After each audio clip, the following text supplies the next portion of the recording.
although I often speak, I speak to divers. How many of you are divers? Wow, that's pretty good. How many of you have been diving in the last year? Not so good, but okay. Right. And I would like to think most of you are snorkelers. Great. So you know what the coastal areas of New South Wales are like, don't you? How many of you were diving in the 50s? Uh-oh. 60s? Well done, sir. I started diving when I was 18, and that's more than 50 years ago. It's a long time ago. It was in the 50s. And I entered a coastal area that was so full of fish and life that there was no need to swim offshore. I could go out with my spear gun and a sack and spear boarfish. I haven't seen a boarfish for 30 years. I think we wiped them out. I could pick up anything. Those days are gone. I'm not blaming the spearos. We really wiped out a lot of the reef fish because most spear fishermen spear reefs. And reef fish live on reefs. And they have a territory and they have a home. And I don't know how many of you are marine biologists and scientists. I'm neither. I'm not even that well educated. Everything I say is from experience. I'm very fortunate.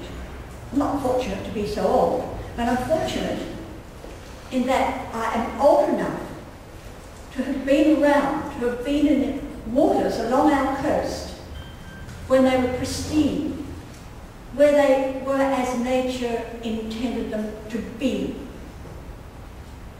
I've got to try myself, sorry. And I have seen what we've done to our coastal waters. And it's a sad thing. In the beginning, we did it in innocence. I didn't even know what the word conservation meant all those years ago. I do now. My husband and I were top spear fishermen. He was the world champion, Australian champion 4 times. I was the Australian champion 2 or 3 times, I can't remember, and the Pacific Coast champion. This is for women. And we did kill a lot of fish, and there were a lot of us killing fish. I can remember at the rock off Seal Rocks, down there with my camera, with a school of kingfish overhead, casting a shadow, cutting out the sun. This is before we had underwater flash. And I'm sitting there waiting for those damn kingfish to get out of the way. I'd like to see that today. I haven't seen kingfish like that, schools of 1,000 or more. 40 years, I guess.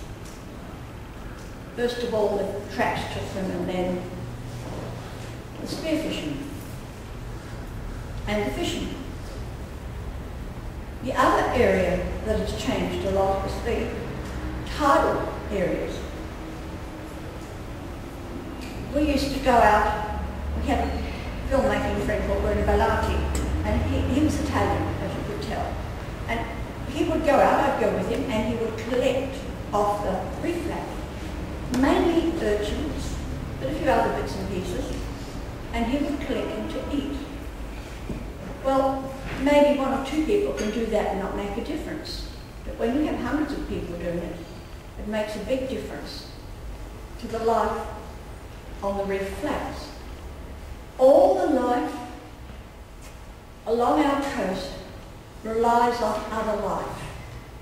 Nature has given us a web of living creatures and plants that form a whole. And when we take away something, it changes. It's a changing baseline. It becomes different. And that's the problem we have today. I might have, in I think it was 1970 Australian Spearfishing Championships at Maroochydore. I went out with my group to an island offshore, beautiful coral reef, full of fish when we'd finished.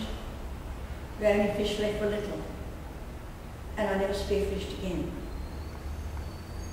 I came up and I said to my husband, Ron, look what we've done. There were heaps of beautiful fish on the beach. And when I say heaps, I'll just give you this high and to the wall. Dead fish, most of which were dumped. I've never been back to that island. I'd be interested to go and have a look at it. But this is what we did. And both Ron and I realised that we had destroyed part of the life of that reef. And this is what we're doing all along the coast. It's not just the harvesting, it's the pollution, it's development. Sometimes I think development is worst of all. If I was king of the world, no one would be allowed to live on the coast. They'd all have to live 100 metres back. And we just leave the coast as it is and let nature take care of it.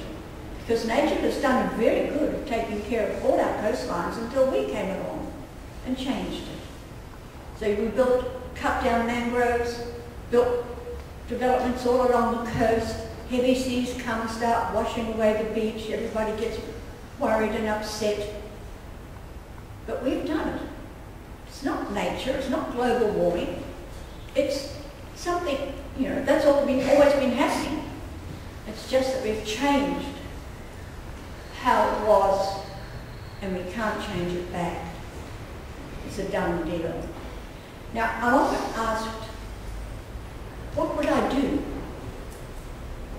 What would I do to make it better? Well, in Manly there's a little bay called Cabbage Tree Bay. It's a very small area, and I don't know how many of you have ever been there on a warm sunny weekend. You can walk on the snorkelers, you battle your way through the divers. It's crowded. And why are they all there? One reason. It's totally protected. You can actually go out and see animals, live marine animals swimming around, unafraid, without spear holes in them. Some of them may be trailing a hook, but they're there. And they're there every day of the year. They may change, some come, some go, but they have home. All animals, including us, land or sea, need somewhere to live, love and breathe in peace. On land we call them national parks. In the ocean they have to be a sanctuary zone or a national park, and they have to be totally protected.